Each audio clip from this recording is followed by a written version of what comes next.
Here's a 5-minute dance fat burner that'll have you sweating in no time. Welcome back to the channel. Want to burn 100 plus calories in 5 minutes? Here's how. In 5 minutes, you and I are going to do 3 killer moves. The first move is a hip shake plus squat jump.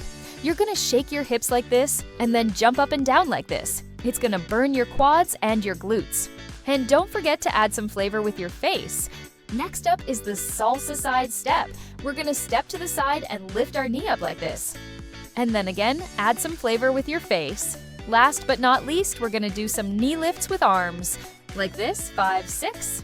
Come on, you can do this. All right, now put all the moves together and dance your heart out for 5 minutes.